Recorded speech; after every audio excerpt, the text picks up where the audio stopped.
Olá, olá pessoal, tudo bem com vocês? Bom, para quem não me conhece, meu nome é Mariana e hoje daremos sequência à leitura do Novo Testamento em 90 dias. Estamos no dia 4 e vamos seguir a partir de Mateus capítulo 11, que diz o seguinte: Jesus e João Batista. Quando acabou de instruir os seus 12 discípulos, Jesus saiu para ensinar e pregar nas cidades da Galileia. João, ao ouvir na prisão o que Cristo estava fazendo, enviou seus discípulos para lhe perguntarem: És tu aquele que haveria de vir ou devemos esperar outro? Jesus respondeu: Voltem e anunciem a João o que vocês ouvem e veem. Os cegos veem, os aleijados andam, os leprosos são purificados, os surdos ouvem, os mortos são ressuscitados e o evangelho está sendo pregado aos pobres. Bem-aventurado aquele que não tropeça por minha causa. Enquanto os discípulos de João se retiravam, Jesus começou a falar à multidão a respeito de João. O que vocês foram ver no deserto? Um caniço agitado pelo vento? Se não, o que foram ver? Um homem vestido de roupas finas? Ora, os que vestem roupas finas estão nos palácios. Afinal, o que foram ver? Um profeta? Sim, eu digo a vocês, mais que profeta. Este é aquele a respeito de quem está escrito: Vejam, enviarei o meu mensageiro à sua frente. Ele preparará o seu caminho diante de você. Em verdade lhes digo que, entre os que nasceram de mulher, não surgiu ninguém maior do que João Batista. No entanto, o menor no reino dos céus é maior do que ele. Desde os dias de João Batista até agora, o reino dos céus foi submetido à violência, e pessoas violentas o invadem, pois todos os profetas e a lei profetizaram até João. E, se vocês quiserem aceitar, este é o Elias que havia de vir. Aquele que tem ouvidos, ouça. A que posso comparar esta geração? São como crianças que ficam sentadas nas praças e gritam umas às outras. Nós tocamos flauta, mas vocês não dançaram. Cantamos um lamento, mas vocês não se entristeceram. Pois veio João, que não comia nem bebia, e dizem: Ele tem demônio. Veio o filho do homem, que come e bebe, e dizem: Aí está um glutão e beberrão, amigo de publicanos e pecadores. Mas a sabedoria é comprovada pelas obras que a acompanham. Ai das cidades que não se arrependem. Então Jesus começou a denunciar as cidades em que havia sido realizada a maioria dos seus milagres, porque não tinham se arrependido. Ai de você, Corazim! Ai de você, Betsaida! Porque se os milagres que foram realizados entre vocês tivessem ocorrido em Tiro e em Sidom, há muito elas teriam se arrependido com panos de saco e cinza. Mas eu lhes digo que, no dia do juízo, haverá mais tolerância para Tiro e Sidom do que para vocês. E você, Cafarnaum, será elevado até o céu? Não, você descerá até o Hades. Se os milagres que em você foram realizados tivessem ocorrido em Sodoma, ela teria permanecido até hoje. Mas eu lhes digo que, no dia do juízo, haverá mais tolerância para a terra de Sodoma do que para você. Descanso para os cansados. Naquela ocasião, Jesus disse: Eu te louvo, Pai, Senhor do céu e da terra, porque escondeste estas coisas dos sábios e cultos e as revelaste aos simples. Sim, Pai, pois assim foi do teu agrado. Todas as coisas me foram entregues por meu Pai. Ninguém conhece o Filho a não ser o Pai, e ninguém conhece o Pai a não ser o Filho, e aqueles a quem o Filho quiser revelar. Venham a mim todos os que estão cansados e sobrecarregados, e eu darei descanso a vocês. Tomem sobre vocês o meu jugo e aprendam de mim, porque sou manso e humilde de coração, e vocês encontrarão descanso para a alma, pois o meu jugo é suave e o meu fardo é leve.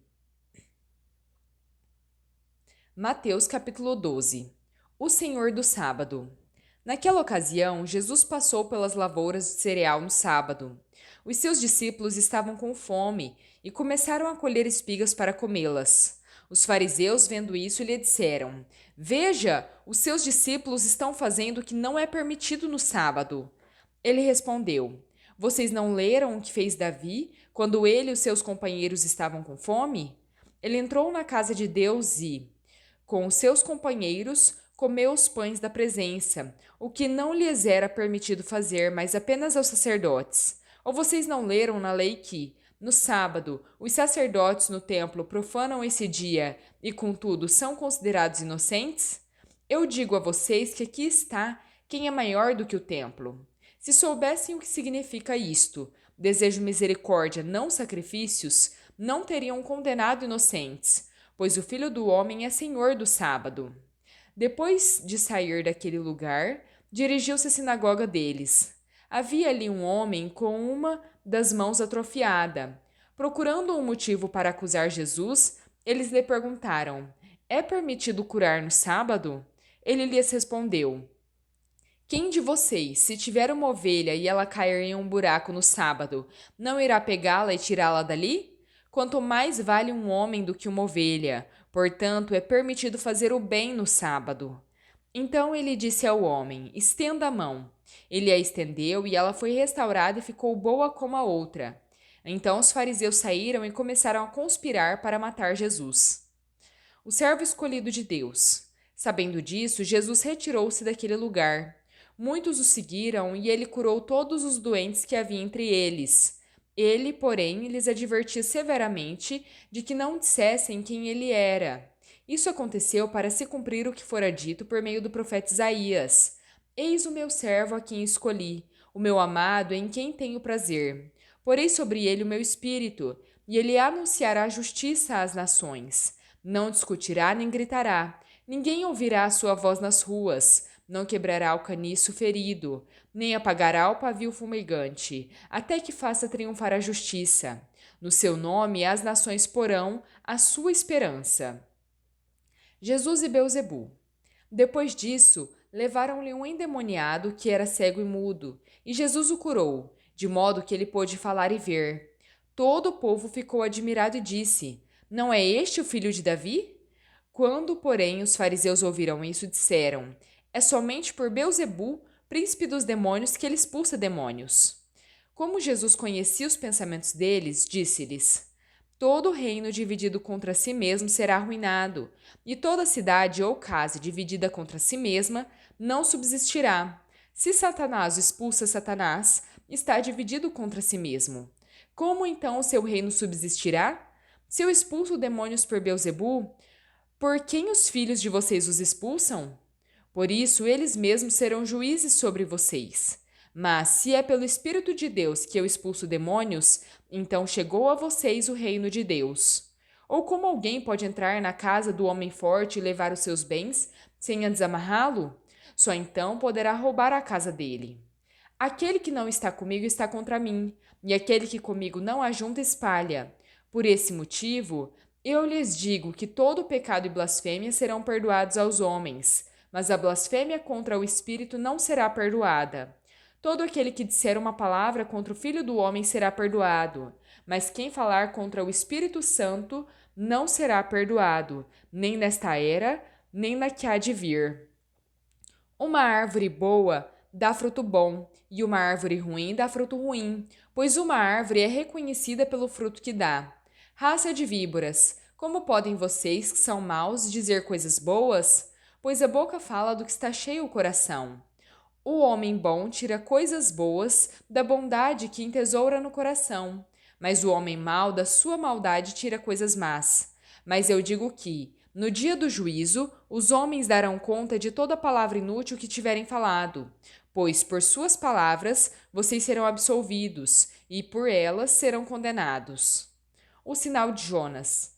Então, alguns dos fariseus e dos mestres da lei lhe disseram: Mestre, queremos ver um sinal milagroso feito por ti.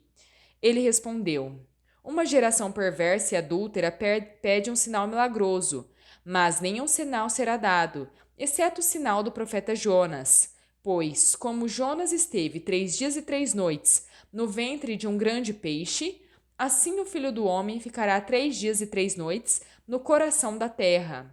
Os homens de Nínive se levantarão no juízo contra esta geração e a condenarão, pois eles se arrependeram com a pregação de Jonas. E aqui está algo que é maior do que Jonas.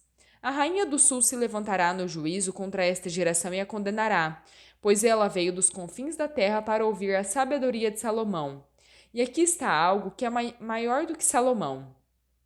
Quando um espírito imundo sai de um homem, passa por lugares áridos procurando descanso. Como não o encontra, diz: Voltarei para a casa de onde saí. Ao chegar, encontra a casa desocupada, varrida e em ordem. Então vai e traz consigo outros 7 espíritos piores do que ele, e entrando, passam a viver ali, tornando o estado final daquele homem pior do que o primeiro. Assim acontecerá a esta geração perversa. A mãe e os irmãos de Jesus. Jesus ainda falava à multidão quando a mãe e os irmãos dele chegaram do lado de fora, querendo falar com ele. Alguém lhe disse: A tua mãe e os teus irmãos estão lá fora e procuram falar contigo. Quem é a minha mãe e quem são os meus irmãos? Perguntou ele. Estendendo as mãos para os discípulos, disse: Aqui estão minha mãe e meus irmãos, pois quem faz a vontade do meu Pai, que está nos céus, esse é meu irmão, minha irmã e minha mãe. Bom, pessoal, terminamos por aqui a nossa leitura. Espero que tenham gostado. Se gostaram, deixem o seu like, compartilhem esse vídeo e se inscrevam no canal se ainda não são inscritos. Muito obrigada, fiquem com Deus e até a próxima.